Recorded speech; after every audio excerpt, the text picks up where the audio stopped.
일로 가까이 오세요. 옆에서 일로 오세요. 일로 오세요. 같이. 일로 가까이 앞쪽에 오십니다. 앞쪽에 오세요. 같이 앞쪽에 다 같이. 예, 윤상현 의원입니다. 오늘은 서부지법 지난 사태 때 구속된 피의자분들의 변호인단이 공정한 수사 그리고 법 집행을 촉구하기 위하여 국회를 찾아왔습니다. 어떤 경우에도 폭력은 정당화될 수가 없습니다. 그런데 이번 사태를 둘러싸고 수사나 법 집행이 사안의 경중을 따지지 않고 일방적으로 진행돼서 황당한 사례가 아주 여러 건이 있다고 합니다. 그래서 임승수 변호사님 비롯한 변호사분들께서 오셔서 그 사례를 말씀드리고 공정한, 첫째로 둘째도 셋째로 중요한 것은 공정한 법과 원칙의 집행이다. 이런 취지로 기자회견을 하도록 하겠습니다. 그럼 어느 분 말씀 주실래요? 네, 안녕하십니까. 폭도 낙인을 중단하라. 서부 자유운동 변호인단. 현재까지 일부 언론과 더불어민주당, 사법부까지 나서서 지난 1월 22일 구속영장이 발부된 분들을 폭도라고 규정하고 있습니다. 저희 변호인단은 이에 대하여 몇 가지 의문을 제기합니다. 이분들이 진정 폭도일까요? 60대 한 여성은 1월 19일 새벽 3시경 서부지법이 혼란에 빠진 이후에 혹시라도 다친 사람이 있으면 보살피기 위해서 이미 통제되지 않는 상태에 있던 서부지법 후문을 통해서 법원 경내로 들어갔습니다. 넘어진 사람을 돌보고 경찰관 등에 대해서 폭력을 하지 말라고 만류하다가 체포되어서 현재까지 계속 구속 중입니다. 서울 강남구에 거주하는 62세 안모 씨는 중증 장애인입니다. 혼자 오토바이를 타고 법원 근처에 가서 주위를 맴돌다가 무슨 일이 있나 하고 법원 밖 전봇대 위에 올라가서 법원 경내를 살펴보던 중에 법원 안에 있는 경찰관 손에 이끌려서 법원 경내로 떨어진 후에 체포되었고 현재까지 구금 상태에 있습니다. 근본 서부지법 사태로 구속 기소된 분들 중에서 대부분은 단순 참가자들이고 심지어 영장 실질심사를 맡으신 국선 변호사가 자신이 맡았던 분들에 대해서 전원 영장이 발부된 사실을 확인하고 깜짝 놀라서 저희 변호인단에 먼저 연락하셔서 구속자들에 대해서 조력을 간곡히 부탁하신 일도 있습니다. 이분들 전부를 폭도로 규정하고 일괄 구속하는 것은 왜입니까? 현재 구속된 분 중에는 어린 시절부터 선천성 알레르기 천식을 앓고 계신 분도 있습니다.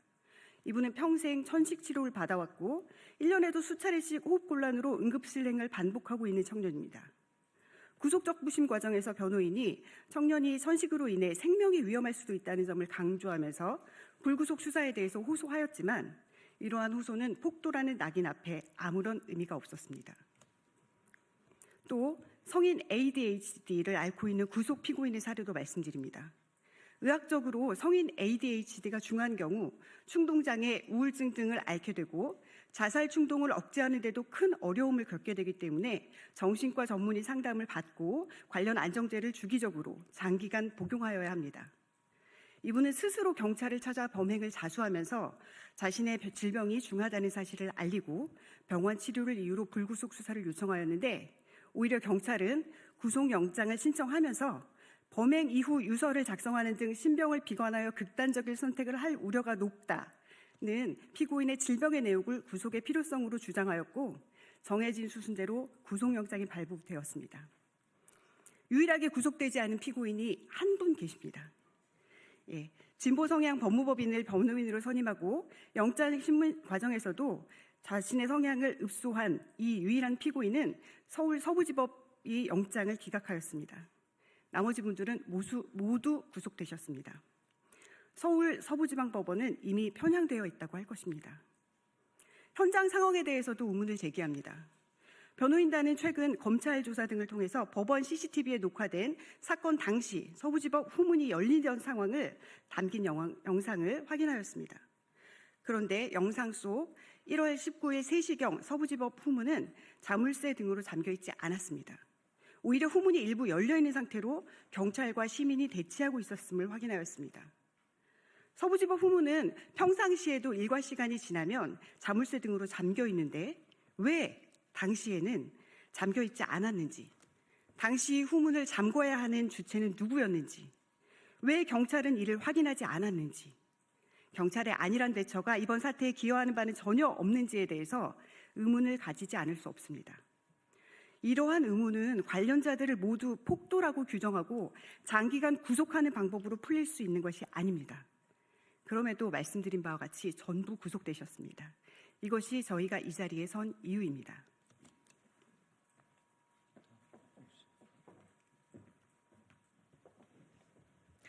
변호인단의 사법부에 대한 요구안. 사법부에 다음과 같은 안을 요구합니다. 첫째, 서울 서부지방법원 인근에서 발생한 공수처 차량 관련 12명의 구속 피고인들에 대한 사건은 서부지방법원 건조물 침입 사건과 분리하여야 한다. 둘째, 구속 그 자체가 형벌로 기능하지 않도록 즉시 석방하여 피고인의 방어권을 보장하여야 한다. 셋째, 개별적인 건강, 정신 및 신체 상태를 고려하여 당장 수감생활 중 병세가 악화될 위험에 처한 피고인을 즉시 석방하여야 한다. 넷째, 최소한의 절차적 정당성, 공정성 확보를 위해 재판은 서부지방법원이 아닌 서울고등법원이 관할하는 다른 법원으로 이송되어야 한다. 다섯째, 민주노총, 대진현 등의 불법 집회와 최근 전동 트랙터의 서울 침공 등 불법 행위와 관련하여 수사기관과 법원은 이들에게 적용한 것과 동일한 기준을 이 사건에 적용하여야 한다. 폭력은 정당화될 수 없으나 한편 누구도 자신이 하지 않았고 또 의도하지도 않은 결과까지 더 씌워져 폭도로 치부되거나 흉악범으로 각인되어서는 안 될 것입니다. 당시 우발적 상황과 격해진 감정에 의한 행위라는 점이 명백함에도 수사기관과 언론은 사전 공모와 배후가 있었다는 결론을 정해놓고 관련 정황을 만들려 하고 있으며 그럼에도 한 달이 넘도록 진행된 수사 과정에서 사전 공모나 배후 지시 등을 인정할 추가적인 정황은 밝혀진 바가 전혀 없습니다. 공정한 재판을 위한 최소한의 전제는 수사기관이 의도한 방향으로 형성된 여론을 바로잡고 서울 서부지방법원이 앞장서서 주도하는 편견을 제거하는 것입니다. 피해를 주장하는 자가 진행하는 재판은 결코 공정할 수 없습니다. 이상입니다.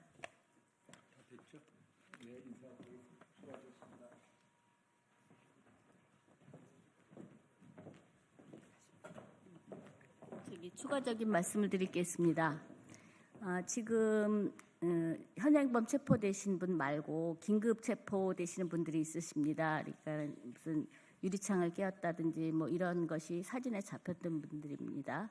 네, 그분들 중에서 핸드폰을 그 이미 제출한 경우 이제 이미 제출도 압수는 가능합니다. 이미 제출한 분들에 대해서 포렌식 검사를 하는 것을 본인이 승낙해서 다 마쳤는데도 핸드폰을 환부해주지 않아서 그분들은 자신이 유리창 깼거나 뭐 이런 것으로 인해서 그 법원이 입은 피해에 대해서 조금이라도 빨리 보상하고 싶어서 막 걱정을 하는데 그러려면은 안에 있는 사람 어떻게 할 수가 없고 가족이 그 핸드폰을 돌려받아서 거기에 그 여러 가지 그 요즘 젊은이들은 뭐 어르신들도 마찬가지지만 핸드폰에 많은 그 공인 인증서를 저장해 놓는다든지 많은 정보를 저장해 놓습니다.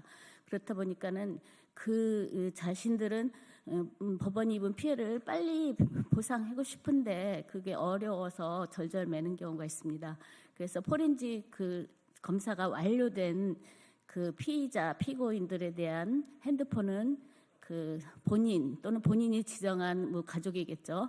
그분들이 속히 환부받을 수 있도록 그 법원에서 다른 사건에 비해서 특별히 더 신경 써주셨으면 고맙겠습니다.